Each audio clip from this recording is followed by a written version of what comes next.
Pressure reducing valve for plumbing or plumbing industry, residential use mostly. However, it could pertain to commercial applications. The residential is normally maybe about a 3/4 inch thread. It depends. Some of them put different kind of configurations on this side and this side.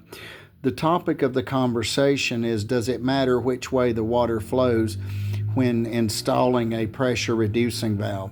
The answer may be yes, not definitively, but it may be yes. As one can see there, there's the back of the arrow, and one can see the front of the arrow. So you do not want to turn this around. The water would flow, it would flow in from this side, it would exit this side. So again, water in here, water exit here. And so follow the arrow. If you turn it around, I'm not certain what it would do, but it may stymie your water flow. It may stop your water flow altogether. I don't know. If a plumber would put this in the comments, that would be wonderful. But just follow the direction of the flow, because you do not want to turn it around. If you get it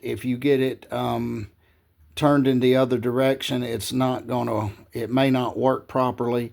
But when putting the pressure reducing valve in, do keep in mind this particular pressure reducing valve may get you somewhere in the general vicinity of 25 to 75 psi, though 65 to 75 psi may be a good water pressure. So just keep this in mind. We have an arrow here and we have an arrow here, and just follow the lead of the arrow. So the water incoming pressure from this side, water pressure from this side, the exit water pressure from this side. So the high pressure, if a pressure reducing valve would be needed, would come in here, and let's just hypothetically say we had 100 pounds of pressure, and if we adjusted it, we could get it to, say, 75 pounds of pressure or 65 pounds of pressure exiting. And then one may ask, well, why would I do this? What's the purpose? There are sundry different reasons. One, namely, your pipes may last longer, and the fittings like the elbows, the T's, the couplings, and it depends on what type of particular pipe you use, whether that be PVC, CPVC, copper, etc. Also, your fixtures, let's say your hot water heater, maybe your dishwasher, your kitchen sink, etc. It may elongate or lengthen the life expectancy of this. So